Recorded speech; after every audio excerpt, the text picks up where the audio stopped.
Hey, hey, hey, welcome to the show. This is Michael Blank. I'm your host of the Apartment Building Investing Podcast, and I'm super excited that you're here today. Today, we want to talk all about SEC regulations, but very specifically in ways that helps you basically find more investors online as well. Before we get started, I want to make sure that you guys are aware that Dealmaker Live tickets are on sale. DealmakerLiveEvent.com is where you can get those tickets. It's the biggest multifamily event of the year. It'll be in Dallas, where it was last time, and we have a lot of big hitters already confirmed to speak there. People you would recognize like Neil Bawa, Dan Hanford, Adam Adams. I also got news that Brandon Turner will be here from Bigger Pockets. He doesn't like to leave the big island of Hawaii, but he will be there for Dealmaker Live. But also, very importantly, this is about real people doing real deals. So you're going to hear from people that you may not have recognized. These are people who have done their first deals, because I'm all about the first deal. How do they do it? And people who have recently quit their jobs, how do they do it as well? So it's all about financial freedom with real estate. It may not be in the way you think, which is single family houses, but in fact it is with apartment buildings, which is where the vast majority of full-time investors use apartment buildings to become financial free. That's all Dealmaker Live, DealmakerLiveEvent.com to grab your tickets, and they're going fast. We've capped them at only 500, which is what we had last year, so they will most certainly sell out. So head over there right now to grab them. So here's what we're going to cover on today's episode. We have here, to help us with some of these big, hairy questions, I want to know, how can we legally market online and social media to find new investors so we can expand our database? How do you legally do that? I also asked this particular person, how do we defer our taxes in a syndication, this 1031 exchange? Can you do it? And if so, how? Because, a lot of us are starting to get ready and selling some property. And also, if you're buying stuff right now, you have to make sure that you construct the entity correctly so that 5, 6, 7 years from down the road, you can actually do that. So to help us with this is going to be the law firm that did the Reg A for Grant Cardone. That's right. No one else but Jean Trowbridge and his firm did the Reg A for Grant Cardone, and they are super experienced in there, and that's what we're going to get to in the show. So stay tuned, and hey, let's do this.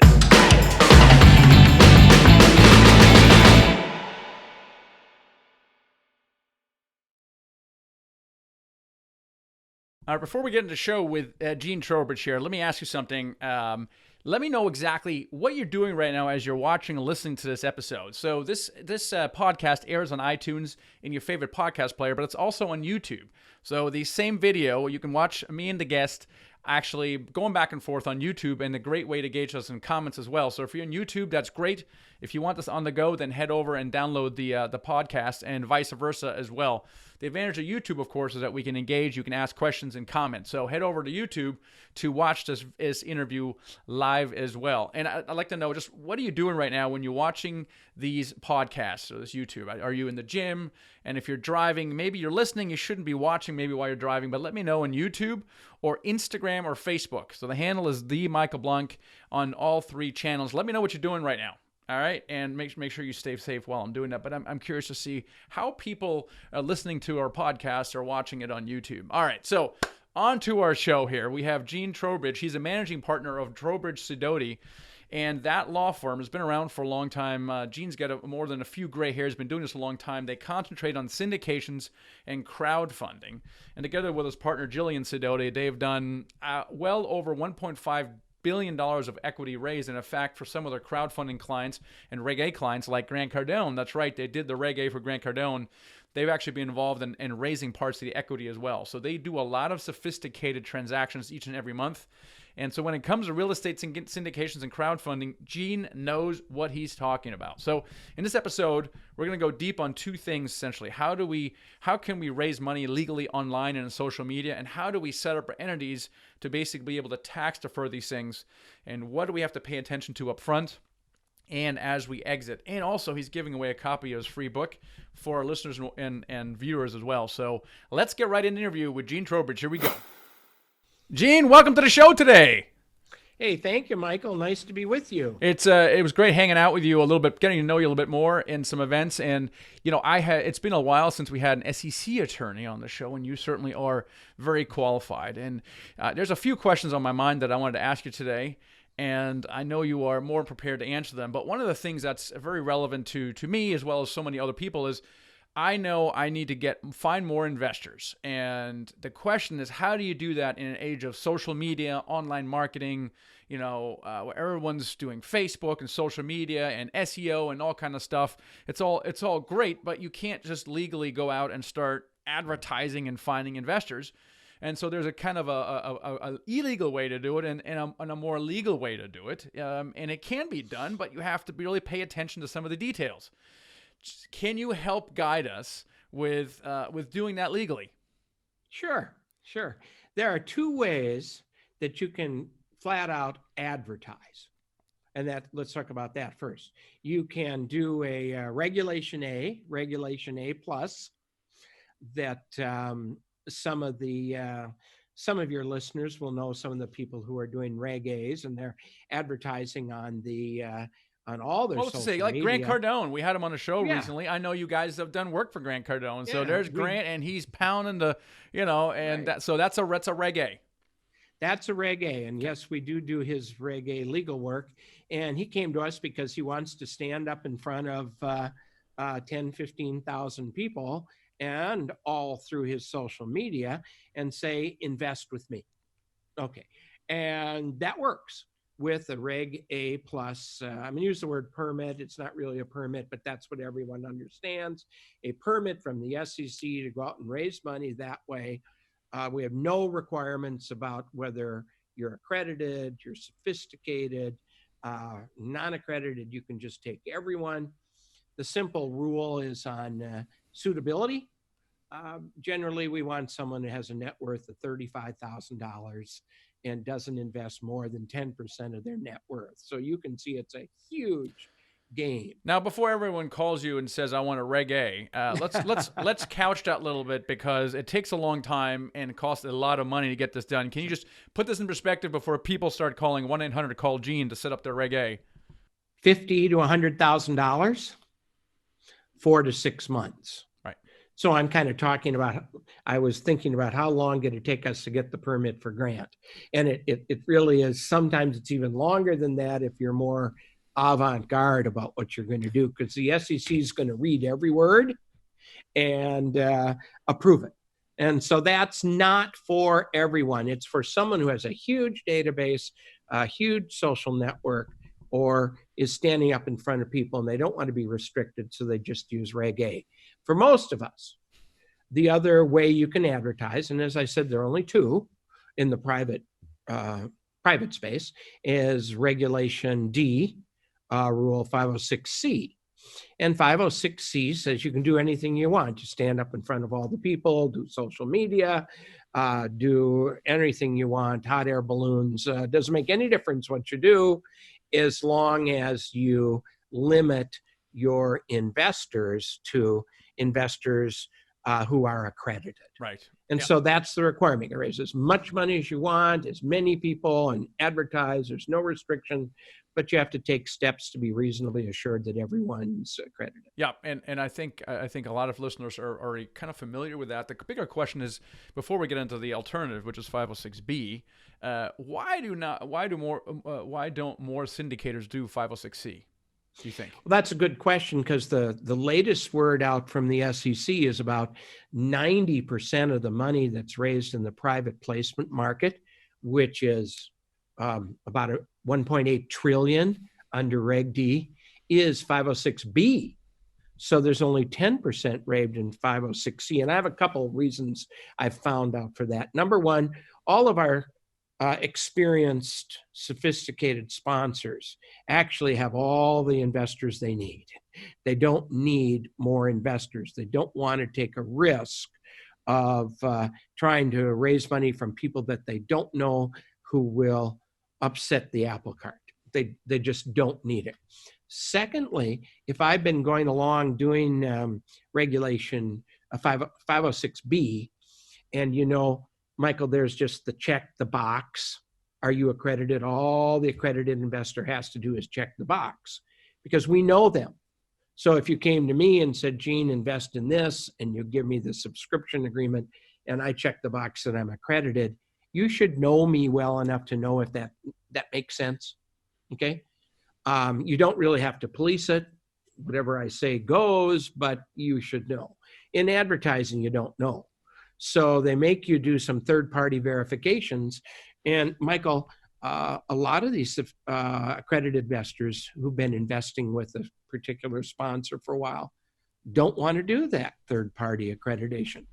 Michael, why can't we just do it the way we did it before? Why can't I just check the box? And, Michael, I do a lot of 506Bs where the sponsor self-imposes limitation of only accredited investors. Only accredited investors can invest, and so they just check the box. They don't need to advertise, but they want to keep it to accredited. So that's another thing that happens. Yeah, the verification is definitely one. The other thing I've heard is that if you go with a 506C, you can only take accredited investors, and a lot of people just don't have that a big enough of investor pool.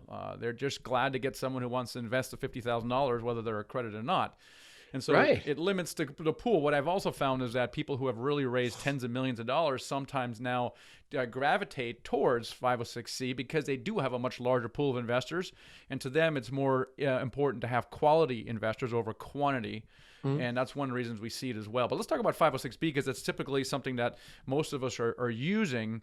And then with that, we know that there's accredited, non-accredited investors, but you have to be careful with how you take money from, 506B. Can you talk about kind of the different considerations there, especially with regards to when we're doing stuff online and we're bringing in a complete stranger?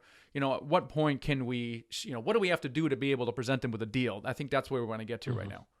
Well, I could give you good legal advice about bringing in a complete stranger into your deal, and it's don't do that. Right. Okay. That's the legal advice there. The simple rule is no offer can be presented through advertising or general solicitation. That's the rule. So to defend yourself against that charge, and that's really what it's all about.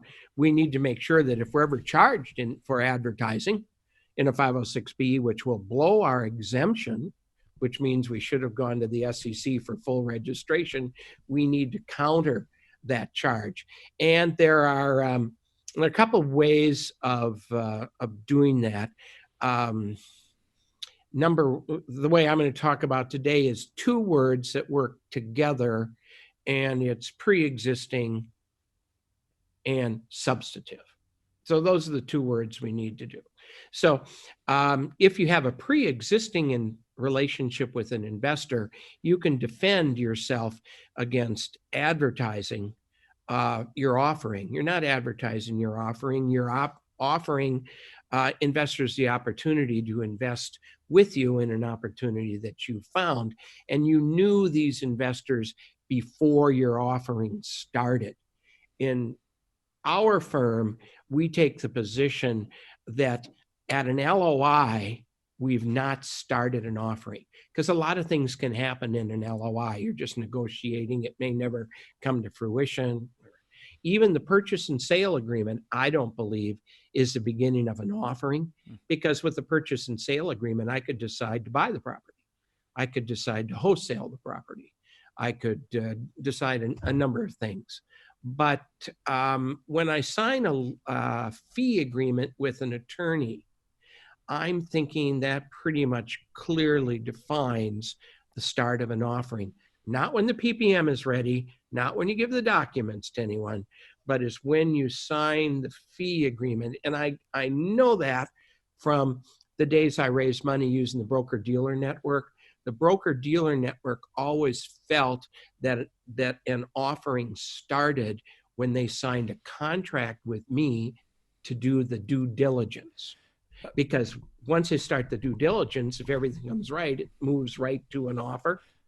So I use the fee agreement as the time that we need to freeze our database. You think about your database, you're adding people, and all of a sudden you sign a fee agreement. Freeze that database. That's really helpful.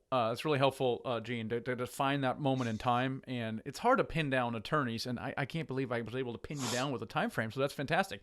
So that's kind of, in your opinion, the time when an offering starts, and you talk about freezing your database, meaning if I translate this, that means that anyone you meet from that point forward cannot see that opportunity or frozen that database. Now, the next You question can put them in the database, though, Michael. no, right. So You're that brings up the next question. always put them That in the brings up the database. next question, which is, okay, I now have an offering, and now I'm looking through my database, and not every name in the database is created equal, right? And so the question is, which people in my database can I present that offering to? What has had to happen to create a what you call pre-existing substantive relationship where I can check the box going, yes, this person meets that criteria, and I can show them that deal, and maybe this one does not. Well, the key is that pre-existing and substantive are in the same sentence. Pre-existing and substantive, not pre-existing, and then I'll get to the substantive relationship when I'm showing them the offering. When you freeze the database, you need to know with whom you have the substantive relationship. And there's no bright line on that, Michael. It's just a relationship where the investor, along with maybe their advisor, their CPA or whatever, has enough information from you to determine that they'd like to do business with you, that when they see an offering from you, they can analyze it and decide if the risk profile is right for them. And it's just more than, and you and I know this because we see it all the time, it's just more than collecting a business card and then putting that information in your database. That's not substantive at all. Now, there are a lot of old wives' tales, the 3-touch rule, the 30-day rule, and all those things are born out of no action letters that the SEC wrote to certain people who explained certain fact patterns.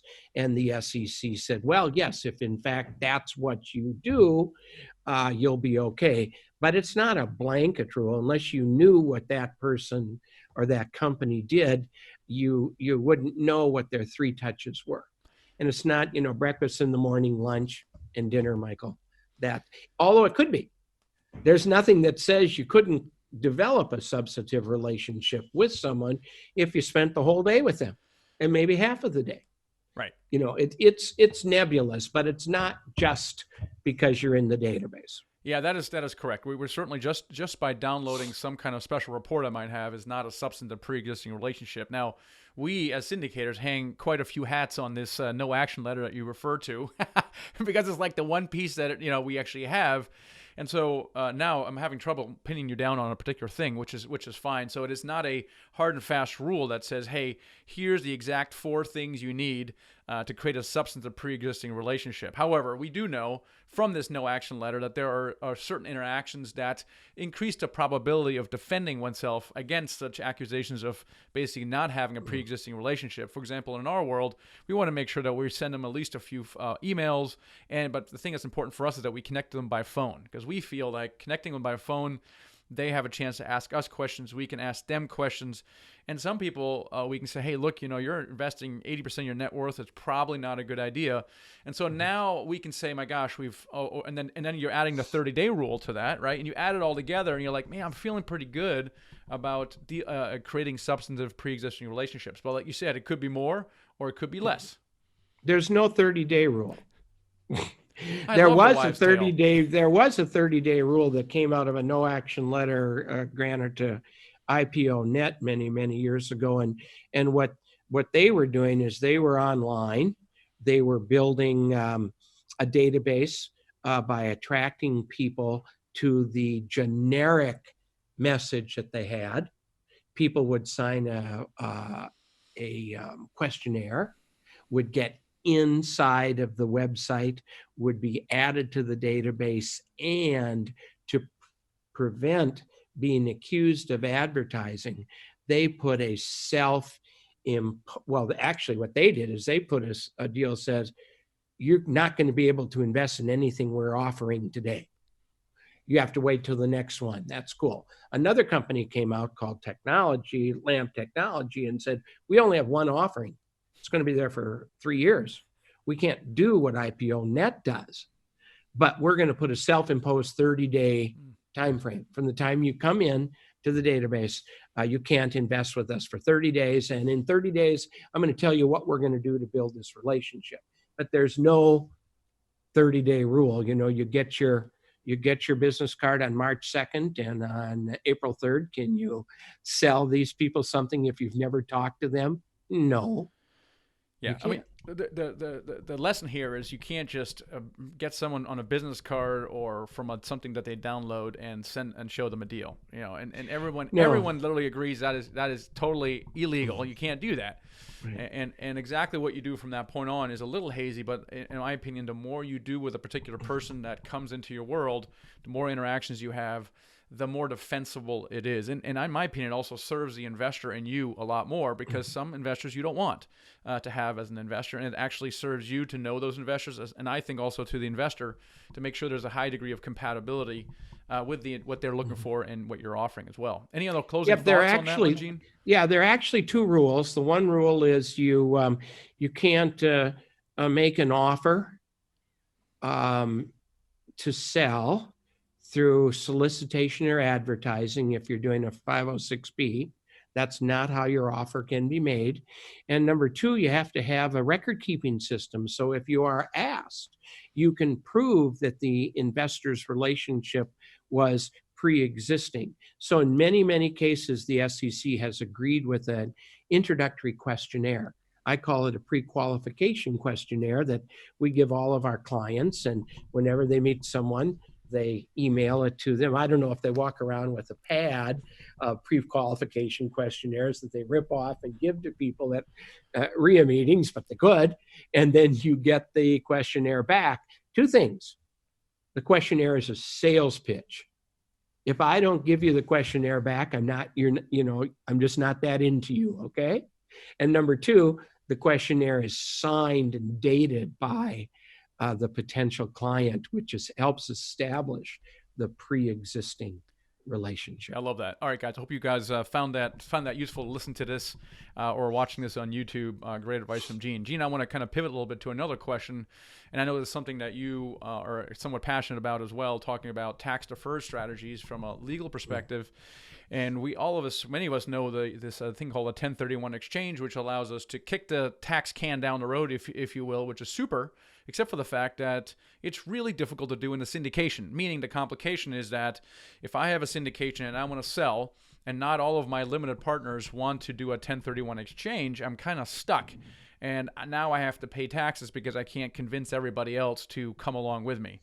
Mm-hmm. Now, is there a way to do a tax-deferred exchange in a syndication? If so, how? Sure. I think we need to look at two moments in time. The first moment of time is coming into an offering with your 1031 deferred money. And the problem there is when you invest in an LLC, you're investing in personal property. It's not real estate because you don't get a deed. You had a deed, you sold the property, the money is with the accommodator, and now you're going to invest and get 10% interest in an LLC. That's not like kind, so that blows. You need to go from deed to deed. So, and I get this every month. We do one or two of these deals I'm going to explain, where an investor comes in with a lot of money, $500 million, sitting with an accommodator, and wants to invest in someone's deal and wants to get tax deferral. The only way you can do that is that investor becomes a tenant in common in this new ownership structure. If I'm the syndicator, I'm going to raise the other million from another bunch of investors in an LLC, and that's a tenant in common. And Michael Blank is the $1 million investor, and he's a tenant in common, and we go ahead and we run the property as tenants in common. And probably over and beyond what we need to do here, the problem with that is that partnership interests don't qualify for a 1031 exchange. It's one of the named exclusions. So we have to be careful when you and I, in our two tenants in common, try to run this property. And typically where I run into trouble is my syndicator I would like to get over and above the preferred return that you're going to get, and I'd like to get fees on your share, and I'd like to make all the decisions. Ideally, Michael, that would be great. that'd be great. Can't do that because that's a partnership. Yeah. So, Michael, you're going to get, in our example, a 50% deed. I'm going to get 50% deed. You get your 50% of the cash. We don't participate in it at all. There's no such thing as a preferred return. It's just split. And then I make all my money from my syndication, which is fine. But then when we go to make a decisions, you have a 50% vote and we have a 50% vote. So you can imagine if we've got 25 Michaels out there, it's going to be hard to make a decision, right? Right. So it can be done correctly. Now, the second point of time is we didn't start with that as a problem. We started with a full syndication, all the investors, Michael. And now it's, and this is what's happening. Anyone who's invested since 2012 or 2013 is coming up on their 6 or 7 year hold, and they got a lot of gain. So the group would like to exchange. But by God, Michael, 7 years ago, I was young enough to invest in a 7 to 10 year hold, but today I'm not. So I want my money. Yeah. And so what you do, and it's relatively simple, when you interview your investors, I don't know if your operating agreement, Michael, requires that you get their approval to sell or exchange, or if you can make the decision yourself. We'll have to look at the agreement. But in any way, you interview ahead of time and say, who is not going to go with us? I'm going to raise my hand. Let's say I'm the only guy. All right, Jean, here comes an offer on the property. We go to escrow and we open 2 escrows.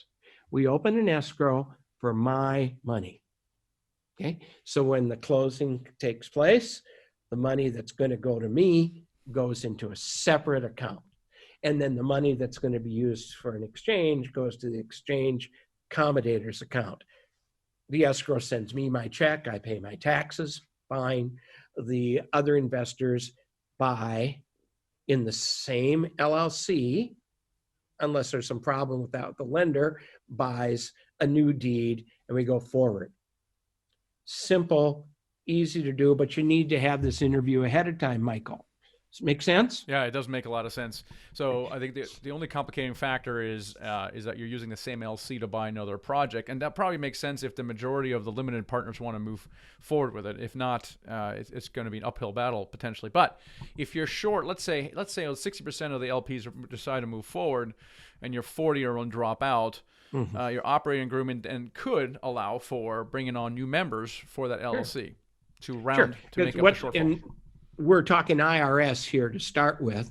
In order to do an exchange, the LLC has to acquire a property equal or greater in value and a loan equal or greater in value. And if in your example, 40% of the equity is gone, they might not be able to do that. So we might be able to bring in new investors, beef up the equity in the deal and go forward. And then that's a CPA issue. How do you deal with the old investors and the new investors? Or we do a tenant in common. So talk about that. So that you go out and get new, and you get the 40% new investors and put them in an LLC, and they just buy into the LLC, and that becomes a tenant in common, let's say to 40% of the property. And so what you've done is you've exchanged into 60%, and your dollar of value and loans probably work. So you're balancing by having 2 different tenants in common. And if it's the same sponsor in both deals, the sponsor will get fees and make money and everything. And it's just that now we've got 2 deeds, if you would, and decisions have to be unanimous, which brings up the issue of conflict. Conflict, how can you run 2 LLCs and be sure that you represent both group of investors the same? I'm sure you can. Right, sure you can, and it's a little more complicated. And explain to how the average syndicator might be able to open up a portion of their limited partnership shares to a 1031 exchange investor, and let's say like in your case, it's 35%. Someone comes in with a bunch of 1031 exchange money and they want to place it with you as a limited partner. What is They can't. They cannot. They can't because it's not real estate. They're buying percentage interest, which is a piece of paper. It's not a deed. You can exchange as long as you give up real estate and get real estate. Simple as that. All right. So, but your first example, you did talk about how you can form almost two tenants in common to accommodate an exchange. Well, that's right. But the tenant in common is not an ownership in the LLC. The deed would be Trowbridge Equity Group Fund 2, Michael Blank, 50% ownership. Separate deeds. I have no control over you. You have no control over us. And there's a tenant in common agreement that's quite lengthy that tells you, well, in that situation, how do you run this damn property? Okay. And that's fine. It gets a little more complicated. And I think that one of the issues that I run into, and I get some resistance on, there's a revenue procedure that was issued on this whole deal back a ways, 2002, actually. And the revenue procedure says, this is how you would do this. And we'd say, okay. But the revenue procedure says, you can't just do it the way we say. You have to ask us ahead of time. You follow all the rules and come to us and get a prior letter ruling. And if it's okay, we'll say, okay. Well, by then the seller's gone because the seller's not going to wait 6 or 8 months for the IRS. So people just ignore that part of the rule and they just do it according to the recipe, if you would. But I have to put a disclaimer in the tenant in common agreement and says, we're supposed to ask for a private letter ruling. We're not going to. Mr. Investor, you're taking the risk that this isn't worth working. Go to your CPA and your tax attorney and satisfy yourself that what we've done is right. I mean, my sense is looking at this stuff, bringing in a 1031 exchange limited partner is complicated and expensive. And as a result, very few syndicators have actually done it for that reason. Would you agree with that? Or would you say, I think it's right something now, we should really consider? Now, Michael, right now I'm doing one a month. I'm doing one a month like that. But I will tell you that in counseling clients, I get many more requests than that. The ones that only go through are when that tenant in common is a big hitter, a big slice of money. You're not going to do this for $200,000 right. investor, And it's one of the best questions I get is the phone rings and here's someone who's got a closing next week. And I know they do because I'm following everything and they're a client. They say, Jean, got a guy who's got some money in a 1031, and if I take his money in the deal, I fill up my offering, and I'm great. How do I do that? I said, you can't. You can't. You'd have to go to a tenant in common, and in that case, you have to restructure your whole deal, your PPM. It's a rescission offering. So, and what's interesting about that is on the 3rd page of my PPM, I state in bold that you can't bring 1031 money into this LLC. But no one reads their documents, Michael. Of course not. But so the takeaway is if you're going to take a 1031 exchange money, it's going to be much more of an equal partnership than than a traditional general partner, limited partner. Is that a better Absolutely. way to think of it? And it's prorated. Yeah, that's right. It's prorated, but even if it's just a 1% owner, it's a veto. To a sale, a refinance, or a lease. Yeah, that's it. Any other closing thoughts on the 1031 exchange? I think it's going to continue. I did a webinar at our firm, and I called it the tick epidemic, and that's really what it is. It's going to continue as long as people are looking for ways to avoid or defer tax without getting into the whole issue. The other side of this is opportunity zone. Now you can see this. What we've been talking about works if the client who wants tax deferral has real estate to start with. But if they don't have real estate to start with, let's say they just sold an optical business and they have money, but they'd like to put it in real estate and defer some gain. Someone should call us and have a discussion with us about how an opportunity zone might very well be the vehicle that they need. That is fantastic. So, Jean, I appreciate you coming on and talking about these things. There's things that are front of mind for a lot of syndicators who are wondering about online marketing, and also about, hey, like you said, a lot of properties are becoming full cycle. And so the idea of, oh my gosh, what do I do now? How do I exit? Do I pay taxes? Do I not? Is on our mind. Now, I know you have a book out, actually, and you're making it available for free. Is that right? Are you sure about that? Do I have a second chance? No, yeah, of course I'm making it available for free for anyone who is watching this. The name of my book, it's A Whole New Business, and it's a pretty good book on the real estate securities and syndication business. The reason it's called It's a Whole New Business is it's really written for just real estate people who don't understand how complicated it is to put together a group of investors to buy a property. They think it's just real estate.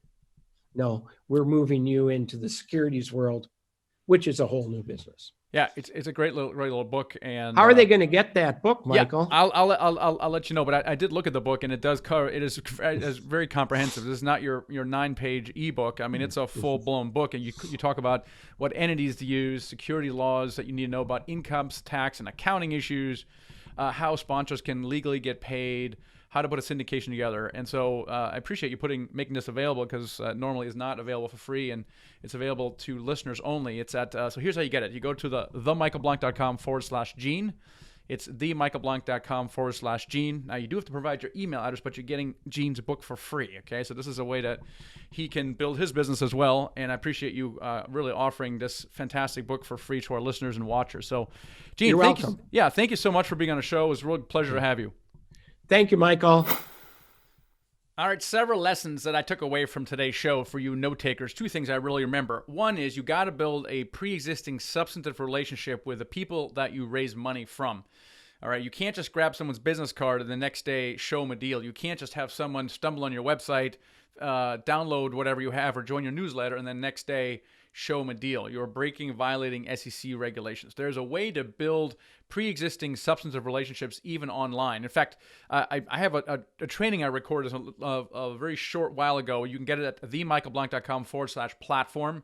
So I teach you how you build an online platform in the right way so that you actually build a pre-existing substantive relationship, but in an automated fashion. So people just download your special free report, and before you know it, they have scheduled a call with you, and you're just taking calls, and there's an automation behind all that stuff that essentially turns cold leads into what I call deal-ready investors that satisfy the SEC regulations in a way that Jean talks about. If you want to know more about that and how to build an online thought leadership platform to raise millions of dollars essentially in days, go over to themichaelblank.com/platform and just watch that. I think you'll find it really, really interesting if you're looking to scale your money raising as well. Lesson number 2 is 1031 exchanges. Okay, you got to set these things up right from the start so that you allow your investors to defer the taxes. And so Jean talked about some of the ways to do that. I would encourage you to reach out to your professional to kind of do that. And if you already have an entity that's underway, there are ways, as Jean described, where you can actually move the partnership or the entity into a new asset. And there's a way of doing that, and make sure that you work with your attorney and your tax advisors on doing that. The good news is you can actually move a building into a 1031 exchange legally and without too much trouble. The trick always with 1031 exchange is the timing of the sale and the purchase of the asset, but there is a way to do that, which is very, very encouraging. So 1031 exchanges, make sure you think about the exit as well as always. Now, if you're interested in investing in multifamily syndications and you're new to this, I have another free report for you that talks about that. It's at themichaelblank.com/report. And it talks about, it compares the stock market to real estate syndications and why how they're different and why you might want to consider them. If you're interested in investing with us, then why don't you start the process of building a pre-existing substantive relationship with us at Nighthawk Equity by going to nighthawkequity.com and then clicking the join button. Okay, and that way we'll set up a call with you, and we'll see if investing in one of our future opportunities is a good idea for both of us. But we'd love to have a conversation with you. So head over to nighthawkequity.com and click the Join the Club button. We'd love to have a conversation with you. All right, guys. Hope you guys found that useful. I'll catch you in the next episode.